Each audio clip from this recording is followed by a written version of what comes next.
ॐ भूर्भुवः स्वः तत्सवितुर्वरेण्यं भर्गो देवस्य धीमहि धियो यो नः प्रचोदयात् ॐ शान्ति शान्ति शान्तिः Namaste my dear friends, Namaskar.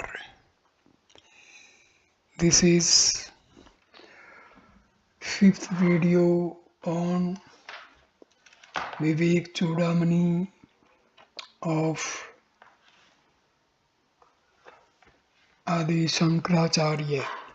This video starts with verse number 49. को नाम बंद है कथमेश आगत है कथम प्रतिष्ठास्य कथम विमोक्ष है को सावनात्मा ब्रह्म है कै आत्मा तयोर्विवेक है कथमेदुच्यताम what is bondage, how has it come, how does it continue to exist, how can one get out of it completely, what is the non-self, who is the supreme self, and what is the process of discrimination between these two, self and not self. Please explain all these to me. This is a series of 7 questions which the student asks the teacher, who will now take them up one by one and answer them exhaustively. These questions exhaust almost the entire field of ignorance and ignorance created confusions. Therefore, they are not to be treated as a set of questions just casually asked by some individual. They are questions that would be asked by sincere seekers who are intellectually curious to know, to understand, to evaluate, and to have explained the confusing world of endless plurality. Thus, these questions give us an inkling into the type of questions to be asked and the spirit in which to open our discussion when we approach a divine master. To get to a saint with flowers and camphor, fruits and sweets is not the correct way of approaching one's spiritual guru. This tradition, though with the best of intentions, has only created a set of fruit gatherers as gurus and flower offerers as disciples, and together the two have dug deep the grave of sacred Vedanta and have there hosted the skeleton of Hinduism. These thirsty questions demanding an explanation for the sense of limitation and confusion experienced by us are each in itself an exhaustive declaration of the student's observations on life as it is available to him within and without. Again, they show the perspicacity with which the student has followed what the master has said so far. In all the previous verses, the teacher spoke in terms of bondages, liberation, not self, supreme self, and the discrimination between the self and the not self. Till now, these terms freely used, but the student is not satisfied with a mere understanding of the theories of Vedanta. He wants to live them in life. So he is now holding the teacher by the collar, as it were, and is pointedly asking him to explain more clearly. Naturally, the teacher catches the contagion of the boy's enthusiasm, and we shall see how beautifully he warms up to the discussion. Intelligent disciple appreciated. Stanza 50. Sri Gururuvach. धन्यो असि किरत्किरतो असि पावितं ते कुलं तवया यद्विद्या बन्धमुक्त्या ब्रह्मीभवितुमिच्छसि. The Guru replied, Blessed you are, for you wish to attain the absolute Brahma by freeing yourself from the bondage of ignorance. Indeed, you have fulfilled your life and have glorified your clan. The teacher's face now beams with a smile of satisfaction, and soon words expressing his joy at meeting such a perfect student flow out of him. The very fact that the boy has decided that he wants to be free from all his weaknesses, that he wishes to walk out into the boundless fields of perfection, has made him blessed. Not only has he glorified himself, but he has even sanctified his entire clan, Kulam. The word Kulam is not merely the family, it connotes all the ancestors and the future descendants, while family means only the present living members and the immediate forefathers. This is not a hyperbole. It has already been said that rare indeed are those who come to exhibit such a burning thirst for liberation among living creatures at any period of human history. Evidently, the boy is a highly evolved being, and hence he feels an acute impatience for liberation. In ordinary life, too, we use expressions such as baking the bread when we know that bread need not be baked. In such cases, we generally use the immediate future fulfillment to indicate the present activity. Similarly, the inquiry into life and its relationship with its cause, with a burning desire to live and accomplish the ultimate perfection in one's own self, is the present activity which will in a short time and in the final consummation of the purpose of life. Therefore, the teacher, in anticipation, declares that the boy has fulfilled the purpose of his life. Very rarely do we say the fetus in the womb. We invariably use the term the child in the womb, although in its prenatal condition it is not yet a child. To release ourselves from the shackles of ignorance is not merely to have knowledge, but transcending the ignorance created projection of the body, mind, and intellect.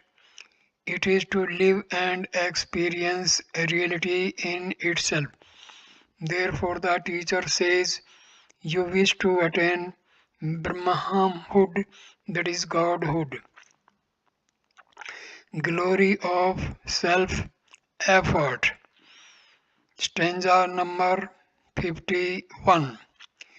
ऋण मोचन करतार पितुः संति सुता देह बंधन मोचन करता तो सौ समादन्यो ने कश्चन. A father has his sons and others to save him from his financial debts, but to redeem himself from his delusions, there is none but himself. Stanza number 52.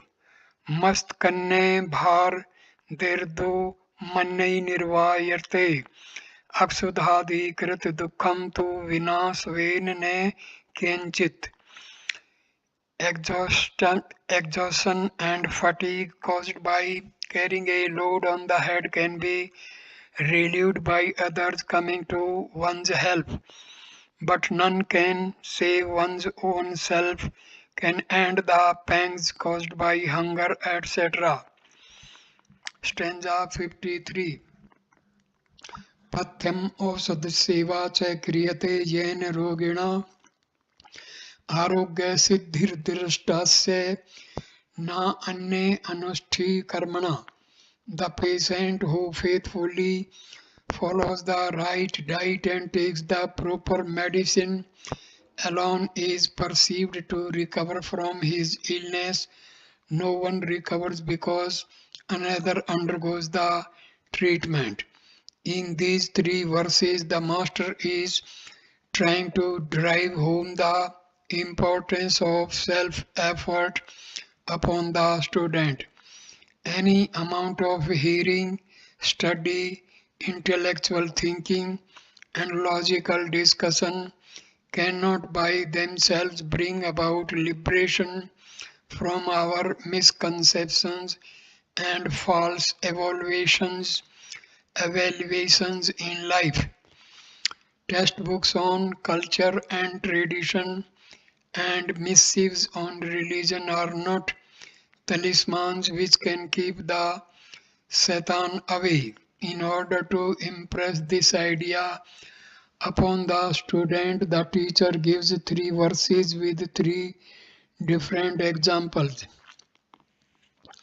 These homely analogies, which fall within the experience of everyone, are given to remove any possible misunderstanding of the student regarding the technique of self-realization. All the objective sciences in the world can be mastered by merely studying them. The man who studies the law of the country with all its implications can become a lawyer. He who studies the symptoms of diseases and their cures can become a doctor. An advocate of criminal law need not be a criminal himself. A doctor need not himself be a patient to know the science of medicine. But Atam Vidya is gained only when it has brought about a complete regeneration of the individual who studies it. After gaining the objective knowledge, there must also be a subjective achievement. You may learn to play an instrument and be able to do so faultlessly, but it is inspiration alone which makes an artist. Your painting might be exactly like a photograph, but unless you have grasped the essence of what you are painting and are able to express it, you will only be a craftsman and not an artist. It is therefore that no teacher, however great he may be, can impart the subjective knowledge to a student. All the teacher can supply is a clear vision of what is involved, a glimpse of the goal to be achieved, and logical arguments to convince the student of the blessedness and perfection of both the goal and the path. The examples given in the three verses are very telling. A father may be suffering agony and mental agitations due to his debts. In such a case, his children, dutiful and sympathetic, Sympathetic can certainly relieve him from his debts by their cooperation and help, but the sorrows and agitations which are due to his spiritual delusion can be relieved only by himself. None else can do it. If a traveler is fatigued and exhausted because of the extremely heavy load he is carrying on his head, he can be helped and relieved by fellow travelers. Nay, even an inanimate load rest can relieve the man. But the pangs he suffers from hunger, which is an inner disturbance, cannot be removed by somebody else eating a sumptuous dinner on his behalf. To remove hunger, his own stomach must receive the food and be appeased. The teacher, not satisfied with these two striking examples, adds yet another verse to drive home to the student the necessity for conscious personal effort. He says only those patients are cured of their ailments who faithfully follow the prescribed diet and take the right medicines themselves. A person suffers because of some maladjustment in his physical system, and the medicine must be assimilated and absorbed by his body so that it may remove the causes of his illness. One cannot cure one's illness by the medicines another has taken. In fact, health is the natural condition of man. Some cause or causes enter the system which obstruct the experience of the body's true vitality, and the person suffers. The medicine does not create health, it only removes the causes of ill health. Similarly, the misunderstandings created by ignorance can be removed, and the conditions required for a fuller expression of the reality can be brought about in him only by his own efforts. In short, each one of us must walk the path by himself, but properly guided by the instruction of the teacher and the scriptures. Stanza number 54. Vastu Savrupam Saputbodh Chaksusa Savinne Vedam Nu Tu Panditen Chandra Savrupam Nij Chaksu Saiv Gyatavve Mani Gamyate Kim. The actuality of things is to be known by a first-hand personal experience through the eye of clear understanding and not through the reports of learned men. The beauty of the moon is enjoyed through one's own eyes. Can one appreciate it through the description by others?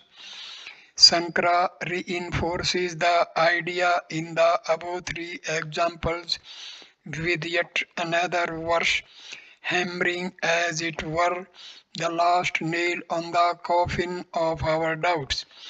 The beauty, the brilliance, the soft glory, the queenly dignity, the serene consolation, the message of love and leisure, of peace and quietude, which the moon sheds as it glides across the springtime skies, cannot indeed be captured in words but are experiences to be enjoyed subjectively only.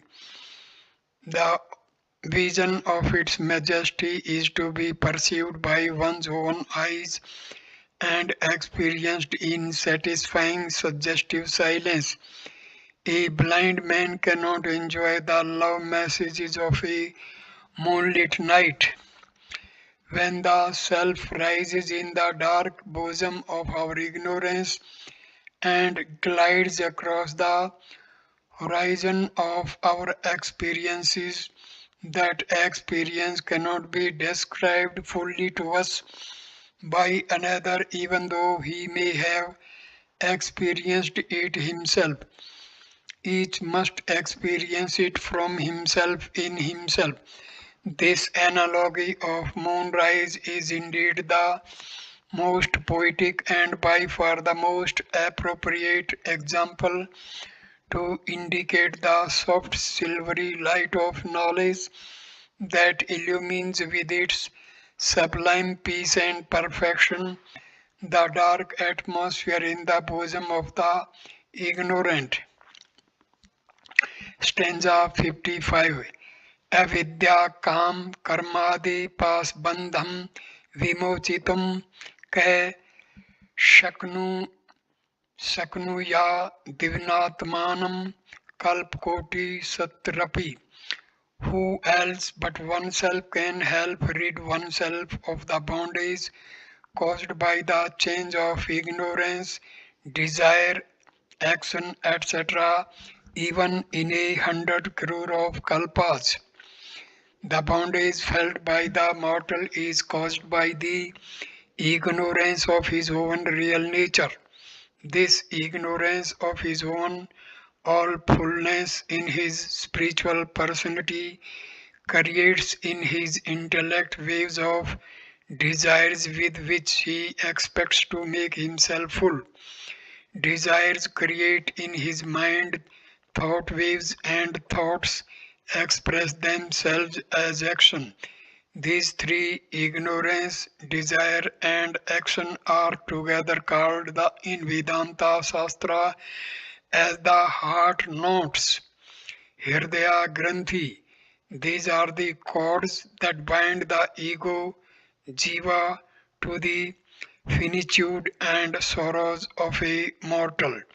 In this enumeration of ignorance, desire, action, when Sankara adds and the like, he means the residual impressions, vasanas, that are left on the mind when a desire prompted activity is consciously undertaken.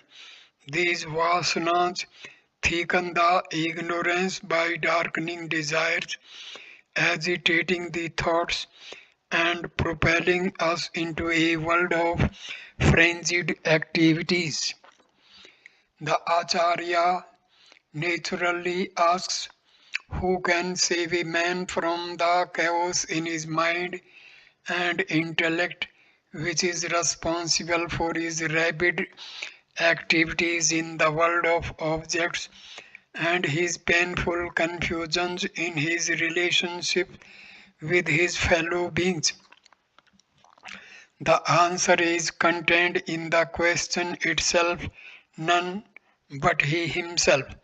The term kalpa is used to indicate the entire duration of one universe from its day of creation to its day of doom.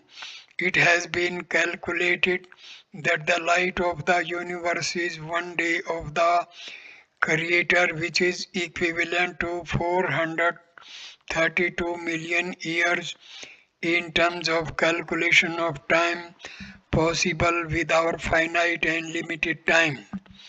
Knowledge of the self, its beauty. Stanza number 56. Ne yogen ne sankhen karmana no ne vidyaya Brahma atam katav bodhen moksha siddhati na anyatha. Neither by yoga, nor by sankhya, nor by ritual, nor by learning is liberation possible. Only by the realization of one's identity with Brahma is liberation possible, not by any other means. None of the paths enumerated in this verse can take the student to his goal if he only mechanically follows it without an ardent and sincere cooperation. Altogether, there are 6 schools of philosophical thought in India, only some of them are mentioned here. Note that the others are positively against self realization, against its principles. The few mentioned here include the rest. By the term yoga, Sankara means the path of mysticism developed and maintained through the exercises of Hatha Yoga. The Sankhya philosophy is one of the main fountainheads of Vedanta. Vedanta has sprung from its early roots and has ultimately reached a greater precision of thought and perfection of detail from what was only an elaborate philosophy.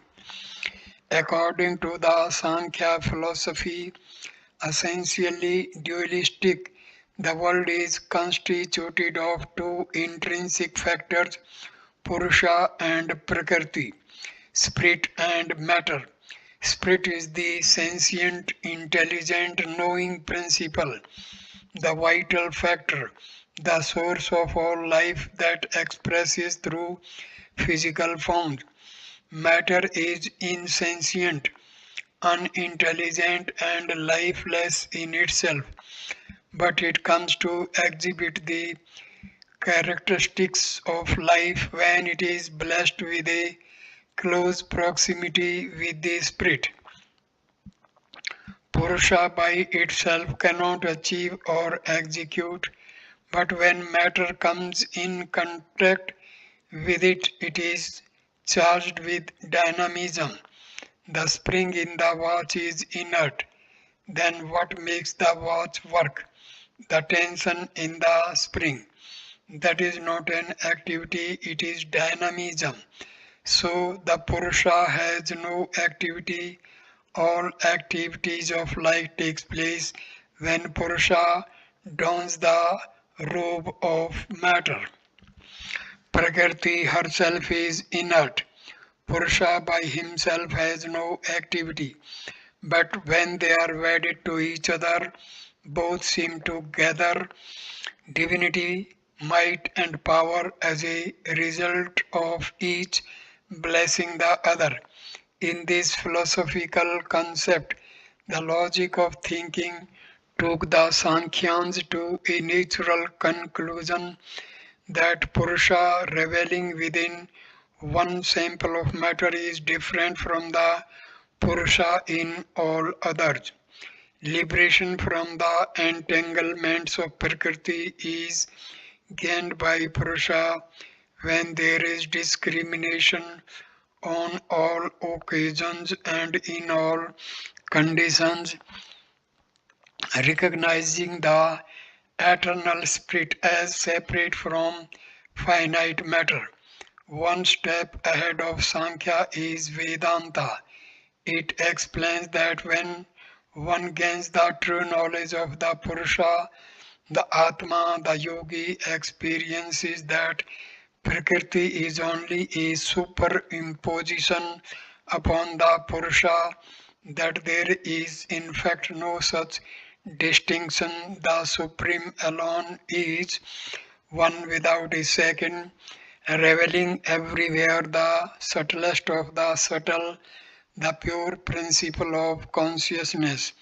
The term karma is here used to include and incorporate the Mimamsakas who believe that ritualistic activity, divine and sacred, yields for them merits to enjoy which they will be shifted to other realms of intense pleasure. When these merits are exhausted through enjoyment, they will return to physical forms for another period to earn more merits to enjoy another round of utmost pleasure. This for them is moksha. This is their ultimate concept of life. This they consider amrita tvam. The term Vidya may be taken both in its Vedic connotation and in its literal dictionary meaning.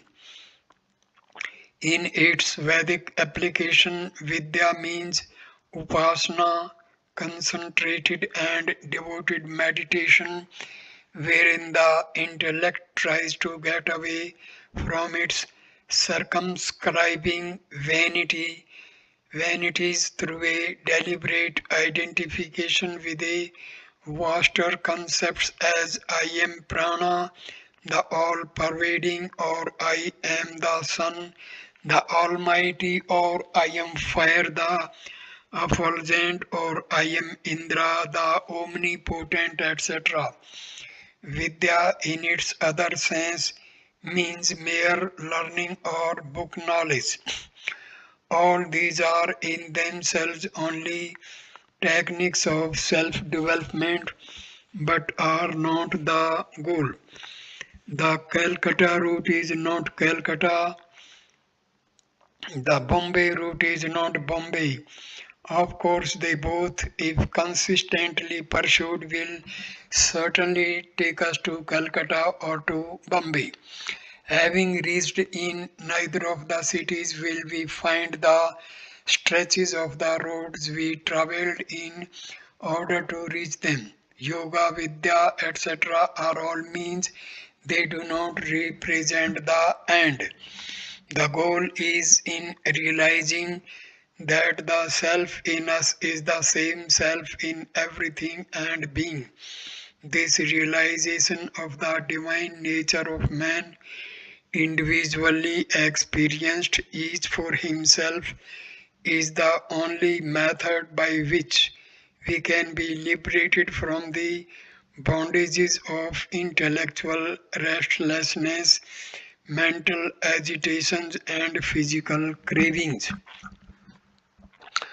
To avoid any trace of doubt that might still linger in the mind of the student, that there is perhaps some method other than yoga, sankhya, etc., which has not been described by the teacher, Sankara says point blank and by no other means. Realization of the self is the only method.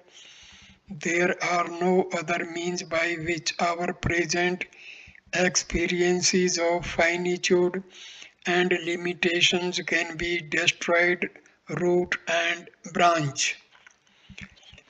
Stanza number 57. Vinaya Roop Saundriya Tantri Vadan Saustvam Parjarajan Matram Tan Samrajyaye Kalpate. The beauty of the veena and the proficiency of one playing on its chords serve but to please an audience. They do not by themselves ever prove sufficient to confirm full sovereignty. In using analogies, nobody has yet come to the field of philosophy who can rival Sankara's efficiency and perfection. According to him, the schools of philosophy which argue emphatically, describe beautifully, and enunciate exhaustively discussions that give clear intellectual pictures of the why and wherefore of this universe are all nothing but the beauty of the words or the eloquence of the speaker. The player of an instrument with his proficiency may entertain the largest conceivable audience, and for the time being, the listeners may even consider him the king of artists. Yet, in effect, he can never gain sovereignty permanent and complete over the audience through the instrument. Similarly, the various schools of philosophy are intellectual entertainments, no doubt, yet the seeker cannot gain the status of godhood by merely dabbling in philosophy. A king might entertain himself and his friends by playing the veena, but his empire is not consolidated, nor is order maintained among the people, nor is royal dignity nourished through his proficiency in the instrument. Acharya Sankara wants to emphasize that any amount of philosophical studies, even a mastery over all the six schools of philosophy, cannot bring about a complete evolutionary evolutionary fulfillment. The term Samrajya has a reminiscent Upanishadic flavor. In ancient literature, this term is used for the kingdom of God within in the heart of every individual. Stanza number 58. वाग वैखरी शब्द झरी शास्त्र व्याख्यान कौशलम वैदुष्यम विदुष्याम तद्वद भुक्तये न तो मुक्तये. Loud speech in a stream of words, the efficiency in expounding or commenting upon the Shastras, erudition, these bring only a little joyous material satisfaction to the scholar, but they are insufficient to liberate him completely. The Yoga Shastra gives us the various subtle stages of metamorphosis of a thought or a desire before it is expressed in the form of sounds and words. Altogether, it describes four distinct stages in a thought's manifestation as an expression in words. First of all, the thought arises from or has contact with the reality or life in us, and at this stage it is called pra. When it manifests sufficiently for the ego in us to be conscious of it, it is in a state grosser than the previous one, and at this stage of its perceptible existence, it is called Pashyanti. A thought of which we have become conscious passes through a state of inner moulding in the crucible of language, and this state of transcribing thought into a series of symbolical sounds for the purpose of conveying it to another is called madhyama. And when actually the symbols indicated by the mind are relayed through expressed audible sounds, the thought in its grossest manifestation is called vakri. By the term vakri, Sankara means the unproductive and noisy discussions on philosophy which some students of Vedanta engage in. These gabblers are laughed at, condemned, and quite ignored by all the great acharyas like Sankara. To the rishis, an ounce of practice is more sacred than tons of discussion around a table. According to Sankara, mere knowledge of philosophical thoughts can be used only for purposes of eking out a profit for one's own livelihood or for gaining some insignificant popularity or short-lived glory. Stanza number 59. Avidyate pare tatve शास्त्रधी तस्तु निष्फला विद्यतेपि परे तत्वे शास्त्र अधिस्तस्तु निष्फला. Without knowing the supreme reality, the study of the Shastras is futile. Having known the supreme reality, the study of the Shastras is again futile.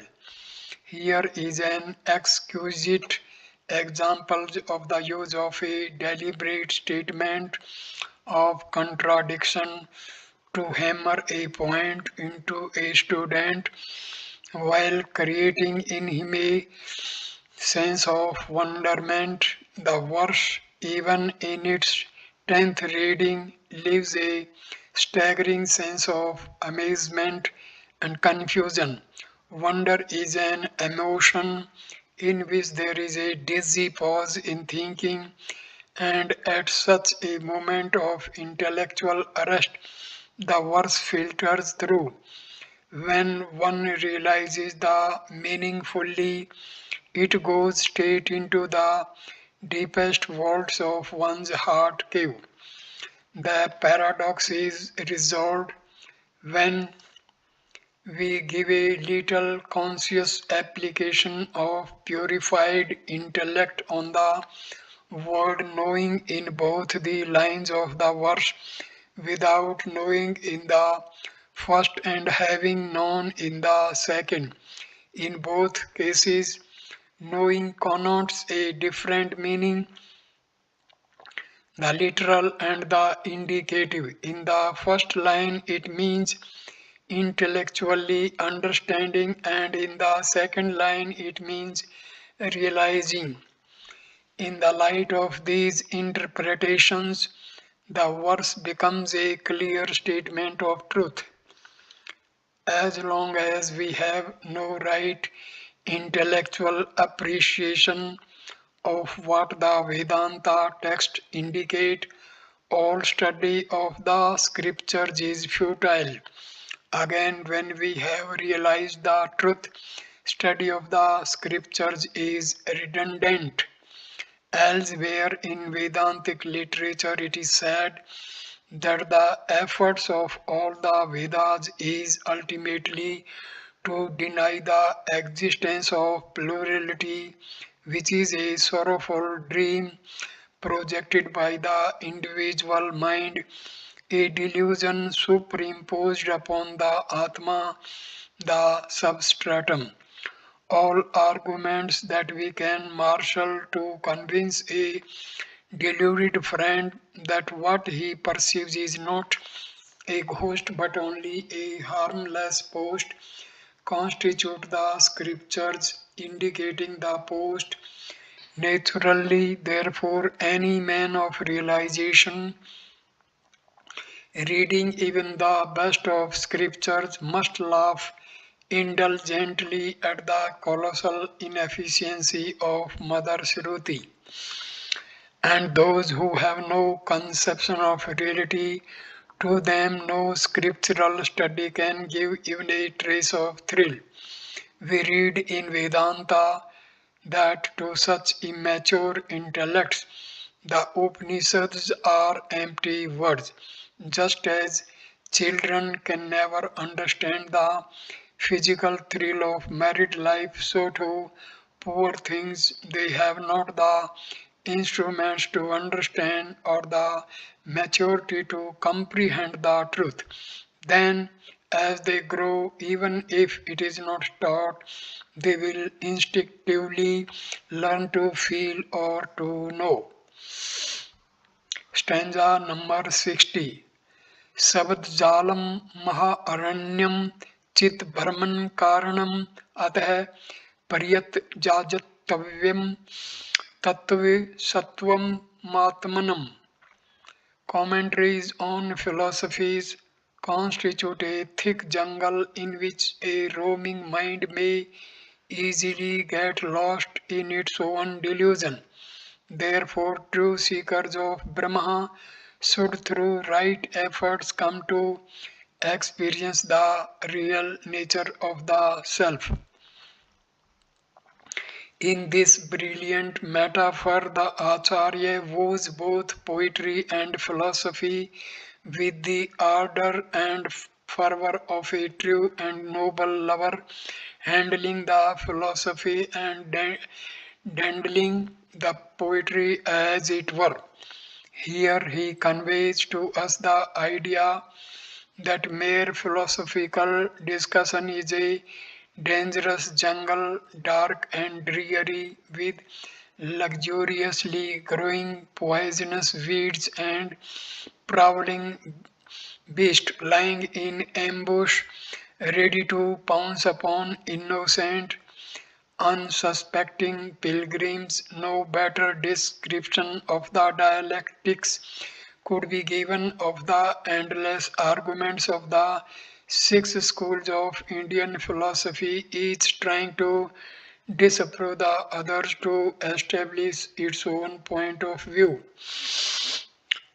Into this jungle infested with dangerous flora and fauna, if an unprepared or innocent mind, frail in strength, carelessly enters, it might get attacked or destroyed by the lurking dangers.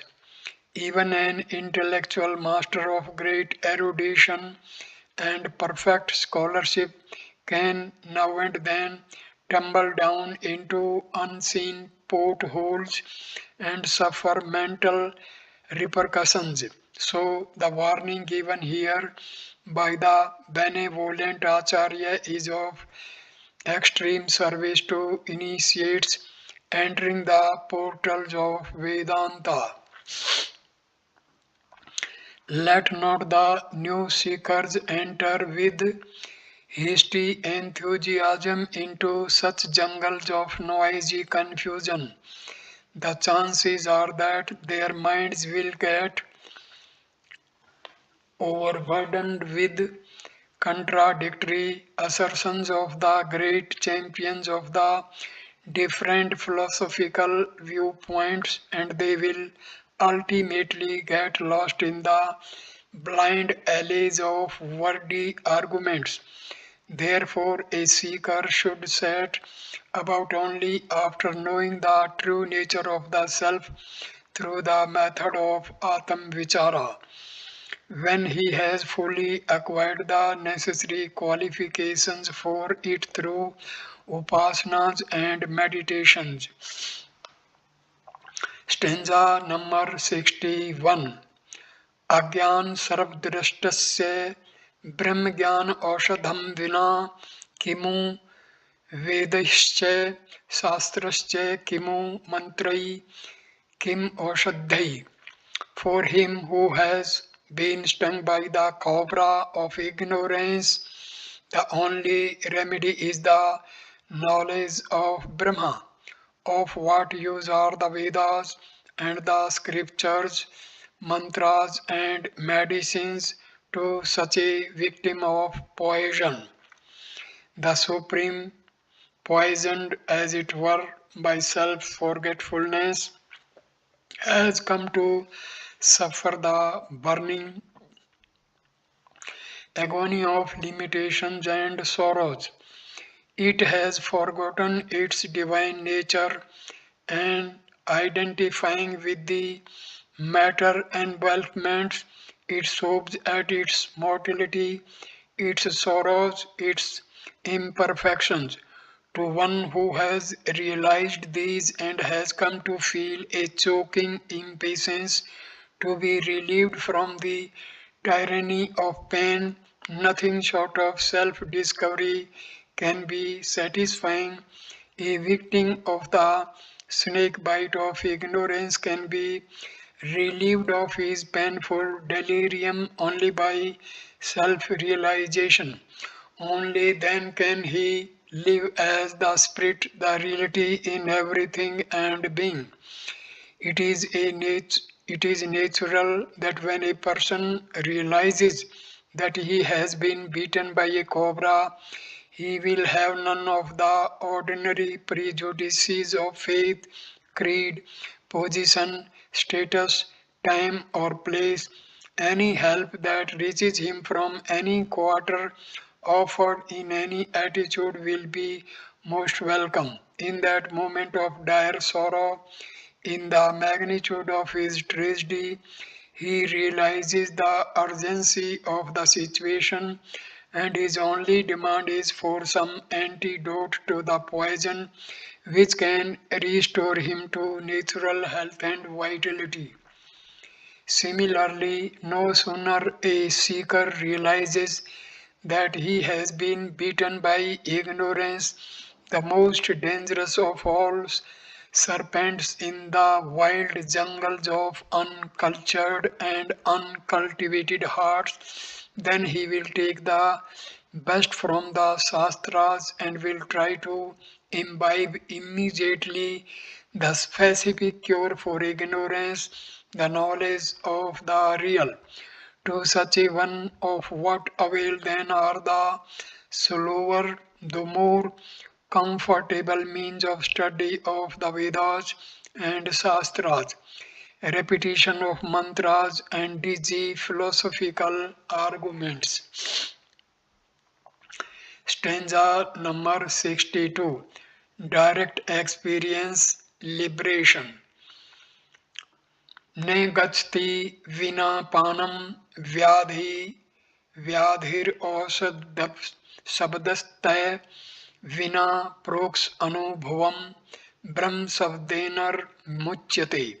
A disease is not cured by merely repeating the name of the medicine and without taking it, without direct realization. By a mere utterance of the word Brahma, none can be liberated. How and why mere chanting of a mantra is by itself considered important is explained here. Any person suffering from ignorance cannot expect to be cured by merely repeating the word Brahma, the name of the absolute reality.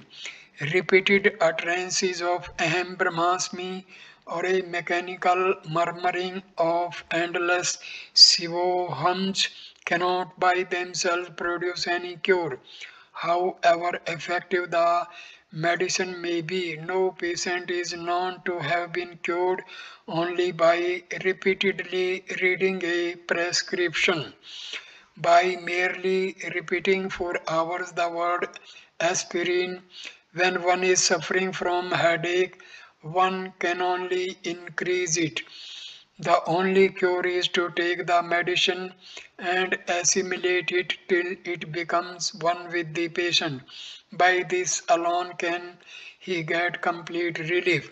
Similarly, a mere repetition of the sacred truths of Vedanta is futile without the struggle to raise ourselves to the subtler joys of a higher culture and a divine way of living by individually assimilating the truth of the Upanishads and becoming one with it by intimate personal experience.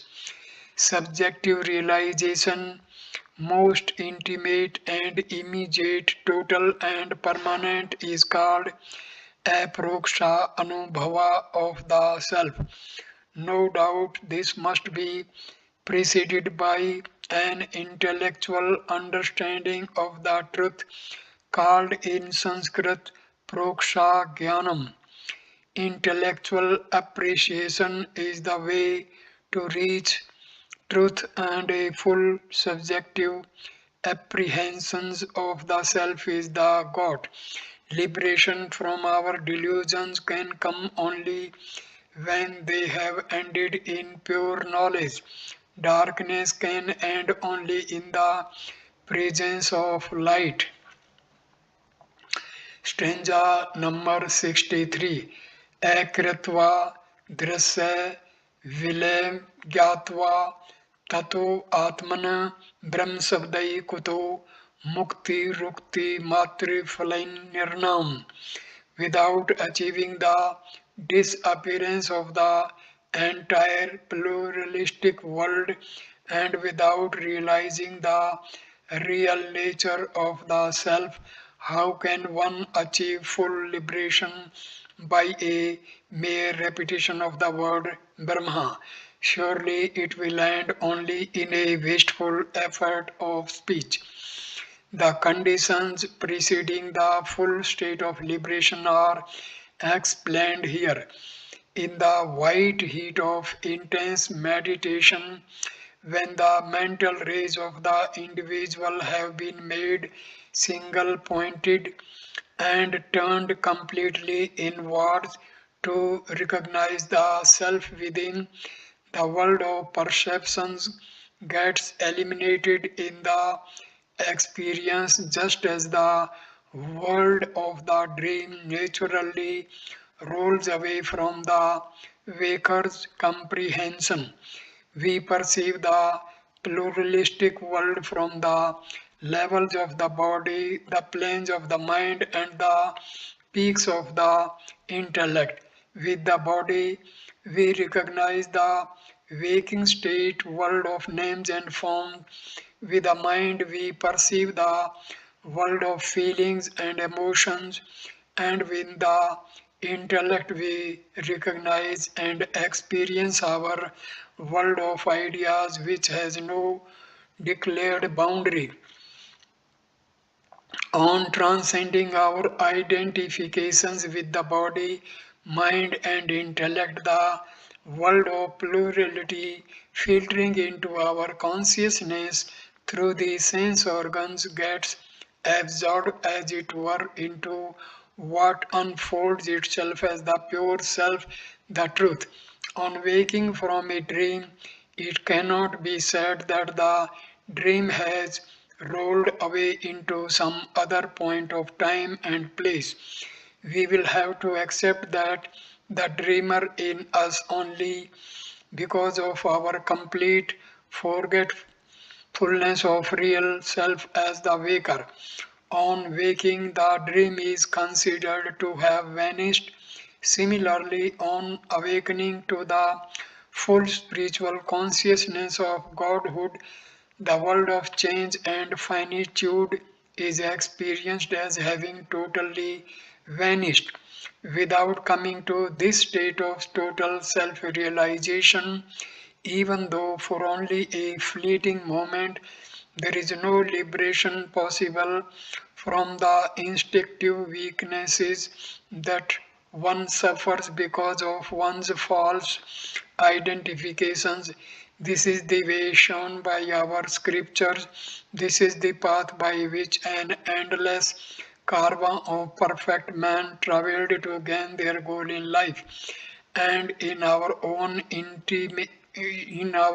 times also, many a noble soul has enjoyed the fulfillment of his mission in life, waking the very same path and attaining the very same goal. Lip Vedanta has never helped anyone to gain perfection. Mere discussion, idle repetition, boisterous arguments, these have never brought to anyone any substantial blessings except the exhaustion of over talking. Sankara urges the seeker to talk less and practice more. Stanza number 64. Akritva Satru Sangharam Gatva Khilam Bhu Shriyam Raja Hamiti Shabdanno Raja Bhavetur Tumrhati. Without eliminating his enemies and without bringing the entire land of his kingdom under his sway, by merely repeating, I am the emperor, one cannot become an emperor. It is necessary to fulfill all the required conditions in one's inner life before one can experience the infinite, the divine. Self mastery is a reward one comes to gain when one has conquered all the inner enemies and has come to rule over all the different matter provinces in one's personality. In this verse, the Acharya is throwing a flood of light on the previous declaration by an apt example. He is trying to make us understand that by mere verbal repetition, nothing will be accomplished. A fool who, without annihilating his enemies and without bringing with his own might and power all the provinces under his sway, just repeats that he is the emperor, can never become one for all his loud claims. Certain necessary conditions must be fulfilled before he can hope to gain the sceptre and the crown and be recognized as the emperor.